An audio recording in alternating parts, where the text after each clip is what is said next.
നമസ്കാരം. പുതിയ വീഡിയോയിലേക്ക് എല്ലാവർക്കും സ്വാഗതം. ഇന്ന് നമ്മൾ പറയാൻ പോണത് എന്താണെന്ന് വെച്ചിട്ടുണ്ടെങ്കിൽ, യൂട്യൂബിലെ ഗുണ്ടയാണോ സുജിത് ഭക്തൻ? ഇതാണ് നമ്മുടെ തമ്പനയിൽ എഴുതി പോകുന്നത്. അപ്പോൾ നമുക്ക് തോന്നും അങ്ങനെയാണ്. ഞാനൊരു കാര്യം പറയട്ടെ, എനിക്ക് സുജിത് ഭക്തൻ ഒരുപാട് ഇഷ്ടമാണ്. ഞാൻ സുജിത് ഭക്തൻ്റെ ഒരുപാട് വീഡിയോകളൊക്കെ ഞാൻ കാണാറുണ്ട്. നമ്മളൊരു ട്രാവൽ വീഡിയോ കാണുകയെന്ന് വെച്ചിട്ടുണ്ടെങ്കിൽ അത് സുജിത് ഭക്തൻ്റെ വീഡിയോ ആണ് നമ്മൾ കാണാറ്. ആളെനിക്ക് ഒരുപാട് ഇഷ്ടമാണ്. അതുപോലെ തന്നെ ആൾ വീഡിയോയ്ക്ക് വേണ്ടി ചെയ്യുന്ന എഫർട്ട്, കഷ്ടപ്പാട്, ബുദ്ധിമുട്ട്, ഈ യൂട്യൂബ് വീഡിയോ എന്ന് പറഞ്ഞു കഴിഞ്ഞാൽ അദ്ദേഹത്തിന് ജീവാത്മാവും പരമാത്മാവുമാണ്. അതും എത്ര ക്വാളിറ്റിയിൽ ചെയ്യാൻ പറ്റുമോ അത്രയും ക്വാളിറ്റിയിൽ. കിട്ടുന്ന പൈസ പകുതി പോലും അതിനു വേണ്ടി ചിലവാക്കി ആത്മാർത്ഥമായി അതിൻ്റെ വീഡിയോ എടുക്കുന്ന ഒരു വ്യക്തിയാണ് സുജിത് ഭക്തൻ. ഇപ്പോൾ ഈ അടുത്തിടെ ഒരു വീഡിയോ കണ്ടു, 2 ദിവസം മുമ്പ് ഒരു വീഡിയോ കണ്ടു. എന്താണെന്ന് വെച്ചാൽ, ഞാൻ ഒരാളുടെ പേരിലും കേസ് കൊടുക്കില്ല, പക്ഷേ എനിക്ക് ബേഡ് കമൻ്റ് ഇട്ട അവൻ്റെ വീട്ടിൽ പോയി അവനെ ഞാൻ ചെക്കിട്ടത്ത് 4 അടി അടിക്കും, എന്നിട്ട് ഞാൻ ജയിലിൽ പോയി കൊടുക്കും എന്നാണ് അദ്ദേഹം ഒരു വീഡിയോയിൽ പ്രഖ്യാപിച്ചിരിക്കുന്നത്.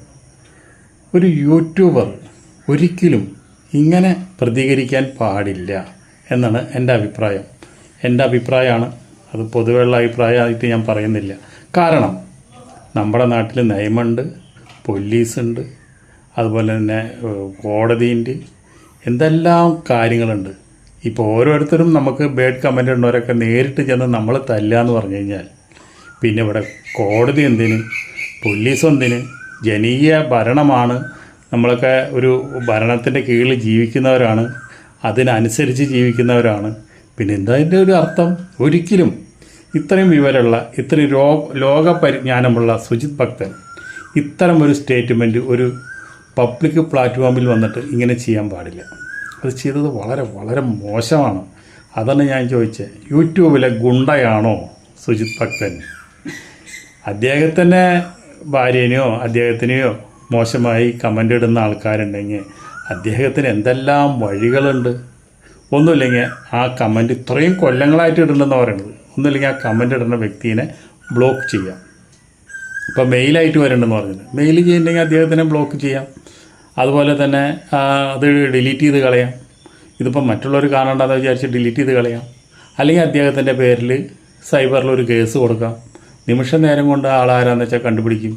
ഇതൊന്നും ചെയ്യാണ്ട് ഞാൻ നിയമത്തിനെ ഒന്നും പുല്ലുപോലെ കണക്കാക്കിക്കൊണ്ട് അവൻ ഇന്നല്ലെങ്കിൽ നാളെ കണ്ടാൽ അവൻ്റെ വീട്ടിൽ ചെന്ന്, അതാണ് ബഹുരസം, വീട്ടിൽ ചെന്നിട്ട് ചെകിട്ടത്തടിയെന്ന് പറയണത്.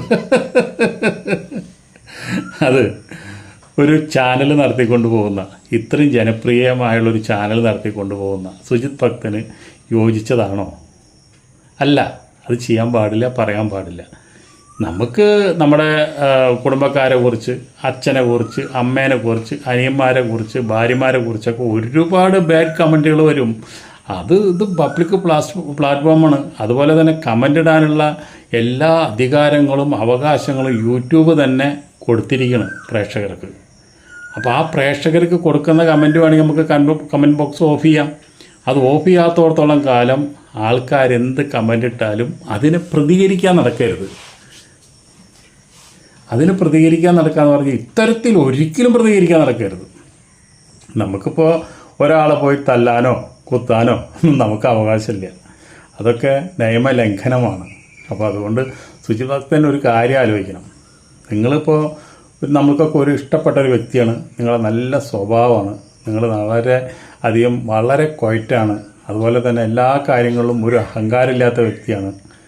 നിങ്ങളുടെ ഭാര്യ അതുപോലെ തന്നെയാണ്. നിങ്ങൾക്ക് കുടുംബത്തോട് ഒരുപാട് ഇഷ്ടപ്പെട്ട ഒരു വ്യക്തിയാണ്. കുടുംബമായിട്ട് നിങ്ങൾ അത്രയധികം അറ്റാച്ച് ചെയ്ത് കിടക്കുന്ന വ്യക്തിയാണ്. അതുപോലെ മക്കളായിട്ടും മകനായിട്ടും എല്ലാവരായിട്ടും നിങ്ങൾ അത്രയധികം, അച്ഛനും അമ്മയും എല്ലാവരും നിങ്ങൾ അതിരറ്റ് സ്നേഹിക്കുന്നൊരു വ്യക്തിയാണ്.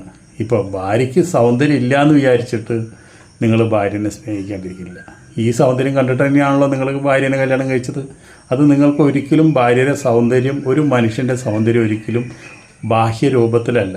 എന്ത് സൗന്ദര്യമാണെങ്കിലും ഒരു പനി വന്നാൽ പോകാനുള്ളൂ. അപ്പോൾ ഓരോ സൗന്ദര്യം നമ്മൾ കാണുന്നത് അവരുടെ സ്വഭാവത്തിലും അവരുടെ പെരുമാറ്റത്തിലും അവരുടെ സ്നേഹത്തിലും നമ്മളോടുള്ള സ്നേഹത്തിലേക്കാണ് സൗന്ദര്യം കാണുന്നത്. അല്ലാണ്ട് ബാഹ്യ സൗന്ദര്യം എന്ന് പറഞ്ഞു കഴിഞ്ഞാൽ അതത്രയേ ഉള്ളൂ. അപ്പോൾ ഒരാൾ നിങ്ങളുടെ ഭാര്യേനെ കുറിച്ച് മോശം കമൻ്റ് ഇട്ടുകൊണ്ടോ നിങ്ങളുടെ ഭാര്യേനെ ബോഡി ഷേമിങ് നടത്തിക്കൊണ്ടോ നിങ്ങൾ ഒട്ടും ബേജാറാവേണ്ട കാര്യമില്ല. കാരണം എന്താണ്? നിങ്ങൾക്ക് ഇഷ്ടപ്പെട്ട് നിങ്ങളൊരു കുടുംബമായിട്ട് നല്ല മനോഹരമായിട്ട് സ്നേഹിച്ച് സന്തോഷമായിട്ട് ജീവിക്കുന്ന ഒരു വ്യക്തിയാണ്. അപ്പോൾ ആ വ്യക്തിയെ കുറിച്ച് ആരൊക്കെ എന്തൊക്കെ പറഞ്ഞു കഴിഞ്ഞാലും പുല്ല് വിലയായിട്ട് കാണണ്ടേ? അത് കാണാണ്ട് സോഷ്യൽ മീഡിയയിൽ നമ്മൾ എന്ത് വീഡിയോ ചെയ്താലും, നല്ല വീഡിയോ ചെയ്താലും മോശം വീഡിയോ ചെയ്താലും, നമ്മുടെ ഈ 5 പേരിൽ 5 സൈസല്ലേ, എല്ലാവരും പലതും പറയും. നമ്മൾ ഈ ചേട്ടിയോടെ ചെയ്തിട്ട് ആ ചേട്ടിയോടെ വിടാം. ഇതിനൊക്കെ പ്രതികരിക്കാൻ നിൽക്കരുത്. പ്രതികരിക്കാൻ നിന്നാലും ഇമ്മാതിരി ഇപ്പോൾ സുജിത് ഭക്തൻ പ്രതികരിച്ച പോലെ പ്രതികരിക്കുക എന്ന് പറഞ്ഞു കഴിഞ്ഞാൽ വളരെ വളരെ മോശം. നിങ്ങളൊരിക്കലും അങ്ങനെയുള്ള വാക്കുകൾ പ്രയോഗിക്കാണ്ടിരിക്കുക. ഇതൊരു ജനാധിപത്യ രാജ്യമാണ്. നമ്മൾക്കെല്ലാവർക്കും പ്രൊട്ടക്ഷനുള്ള ഒരു രാജ്യമാണ്. അതുകൊണ്ട് നമ്മളൊക്കെ ഒരു നിയമത്തിൻ്റെ കീഴിൽ ജീവിക്കുന്നവരാണ്. ആ നിയമത്തിനനുസരിച്ച് നമ്മളൊക്കെ ഇന്ത്യൻ പൗരന്മാരാണ്. ആ ഇന്ത്യയിലൊരു നിയമമുണ്ട്. ആ നിയമത്തിനനുസരിച്ച്, ഇവിടെ രാജഭരണം എന്നല്ലല്ലോ, ആ നിയമത്തിനനുസരിച്ച് ജീവിക്കുന്ന വ്യക്തികളാണ് നമ്മൾ. അപ്പോൾ അതുകൊണ്ട് നമ്മൾ സോഷ്യൽ മീഡിയയിൽ നമ്മൾ ഇത്രയും ഫോളോവേഴ്സുള്ള ഒരു വ്യക്തി ഇതുപോലെ മണ്ടത്തരം വന്ന് പറഞ്ഞു കേട്ടപ്പോൾ എനിക്ക് വളരെ മോശമായിട്ട് തോന്നി. നമുക്ക് സുജിത് ഭക്തനെ ഇഷ്ടമാണ്, അദ്ദേഹത്തിൻ്റെ വീഡിയോകൾ ഇഷ്ടമാണ്, കാണാറുണ്ട്. പക്ഷെ അദ്ദേഹത്തിൽ നിന്ന് ഇത്തരം ഒരു വാക്കുകൾ കേട്ടപ്പോൾ നമുക്ക് വളരെയധികം പുച്ഛം തോന്നി. അതുകൊണ്ടാണ് നമ്മൾ പറയണത്. അപ്പോൾ അതുകൊണ്ട് സുജിത് ഭക്തൻ ചെയ്യേണ്ടത് എന്താണെന്ന് വെച്ചിട്ടുണ്ടെങ്കിൽ, നിങ്ങൾക്ക് അതുപോലെ ഇത്രയും കൊല്ലങ്ങളായിട്ട് നിങ്ങൾക്ക് മെയിൽ അയക്കുന്നുണ്ട്, നിങ്ങളെ മെയിൽ അയച്ച് നിങ്ങളെ പിന്തുടർന്ന് നിങ്ങളെ ശല്യം ചെയ്യുന്നുണ്ട്, നിങ്ങളെ ഭാര്യനെ ശല്യം ചെയ്യുന്നുണ്ട്, നിങ്ങളെ കുടുംബത്തെ ശല്യം ചെയ്യുന്നുണ്ട്, വളരെ മോശമായി നിങ്ങളെ ചിത്രീകരിച്ചുകൊണ്ട് മെയിൽ അയക്കിന് കമൻ്റ് ഇടുന്നു എന്നൊക്കെ ചെയ്തിട്ടുണ്ടെങ്കിൽ എന്തെല്ലാം വഴികൾ ഇവിടെയുണ്ട്. അപ്പോൾ അതുകൊണ്ട് നിങ്ങൾ ചെയ്യേണ്ടത് എന്താണെന്ന് വെച്ചിട്ടുണ്ടെങ്കിൽ, നിങ്ങൾ ആ ആളാരാന്ന് കണ്ടുപിടിക്കുക. ആ കണ്ടുപിടിച്ചിട്ട് നിങ്ങൾ പോയി തല്ലൊന്നും ചെയ്യണ്ട. നിയമത്തിൻ്റെ വഴിക്ക് പോട്ടെ. നാളെ ഇതൊരാളും ആവർത്തിക്കാതിരിക്കാൻ സോഷ്യൽ മീഡിയ എന്ന് പറഞ്ഞാൽ ആർക്കെന്ത് തന്തയില്ലായ്മ പറയാനും എഴുതാനും ഉള്ള ഒരു സ്ഥലമല്ല എന്ന് നിങ്ങൾ ജനങ്ങൾക്ക് മനസ്സിലാക്കി കൊടുക്കുക വേണ്ടത്. അതിന് മാതൃകയാവുക വേണ്ടത്. നാളെ ഈ ഒരു തെറ്റ് ചെയ്യുന്നത് കണ്ടിട്ട് വേറൊരാൾ ചെയ്യരുത്. നമുക്ക് എന്ത് കമൻ്റ് ഇടാം, മാന്യമായിട്ട് കമൻ്റ് ഇടാം. ആ മാന്യമായി കമൻ്റ് ഇടുമ്പോൾ നമ്മൾ നല്ല കമൻ്റ് അയച്ചാൽ നമ്മൾ അതിന് മറുപടി കൊടുക്കും, അല്ലെങ്കിൽ അത് ഡിലീറ്റ് ചെയ്ത് കളയും, നമ്മൾ കണ്ടില്ല എന്ന് വയ്ക്കും. അതാണ് ഏറ്റവും നല്ലത്. ഈ കേസിൻ്റെ പുറകെ പോയി കഴിഞ്ഞാൽ ഇത് കേസ് കൊടുക്കാൻ തന്നെ നേരം ഉണ്ടാവുള്ളൂ. തല്ലാൻ പോയി കഴിഞ്ഞ് കഴിഞ്ഞാൽ പിന്നെ തല്ലാൻ തന്നെ നേരം ഉണ്ടാവുള്ളൂ. തല്ലി ജയിലിൽ പോയി കിടക്കാൻ നിന്ന് കഴിഞ്ഞാൽ അത് ജയിലിൽ പോയി കിടന്നു കഴിഞ്ഞാൽ വീണ്ടും ഇറങ്ങുമ്പോൾ വീണ്ടും ഇതുപോലെ കമൻറ്റ് വരും, വീണ്ടും തല്ലണം, അപ്പോൾ വീണ്ടും ജയിലിൽ പോയി കിടക്കേണ്ടി വരും. അപ്പോൾ അതൊക്കെ വലിയ പ്രായോഗിക ബുദ്ധിമുട്ടല്ലേ മിസ്റ്റർ സുജിത് ഭക്തൻ? ഇനിയിപ്പോൾ നമ്മളറിയാത്ത സുജിത് ഭക്തൻ്റെ മേലും വല്ല പ്രേതം കൂടിയോ എന്നെനിക്കറിയില്ല. അദ്ദേഹം നല്ലൊരു മനുഷ്യനായിരുന്നു, ഇങ്ങനെയുള്ള വാക്കുകളൊന്നും ഉപയോഗിക്കാത്തൊരു വ്യക്തിയാണ്. പക്ഷേ അത് ഇദ്ദേഹം ഉപയോഗിച്ച് കേട്ടപ്പോൾ വളരെയധികം വിഷമം തോന്നി, സങ്കടം തോന്നി. എന്നിട്ടാണ് നമ്മൾ ഈ വീഡിയോ ചെയ്യുന്നത്. അപ്പോൾ ഒരു വീണ്ടും വിചാരം എപ്പോഴും നല്ലതാണ്. നിങ്ങൾ ആ വീഡിയോ ഡിലീറ്റ് ചെയ്ത് കളയുക. നിങ്ങൾക്ക് അതിൻ്റെ പൈസ നഷ്ടമാകട്ടെ, എന്നാലും കുഴപ്പമില്ല. ഇത്തരം ഒരു വീഡിയോ നിങ്ങളുടെ ചാനലിൽ കിടക്കുന്നത് വളരെ മോശം. നിങ്ങളെ സ്നേഹിക്കുന്നവരും നിങ്ങൾ ഒരുപാട് ഇഷ്ടപ്പെടുന്നവർക്കും അത് വളരെ ഒരു മോശമാണ്. നിങ്ങൾ ഒരാളല്ല, 10 ആളല്ല, 1000 ആളല്ല, 1,00,000 ആൾക്കാർ നിങ്ങളെ മോശം പറഞ്ഞാലും 10 ലക്ഷം ആൾക്കാർ നിങ്ങളെ നല്ലത് പറയാനുണ്ട്. അപ്പോൾ അതുകൊണ്ട് നിങ്ങൾ നല്ലൊരു വ്യക്തിയാണ്, നല്ലൊരു മനസ്സിനുടമയാണ്, ശുദ്ധഗതിക്കാരനാണ്. നിങ്ങളുടെ കുടുംബം അതുപോലെ തന്നെയാണ്. നിങ്ങളുടെ ഭാര്യ നല്ല സ്നേഹമുള്ള ഒരു വ്യക്തിയാണ്.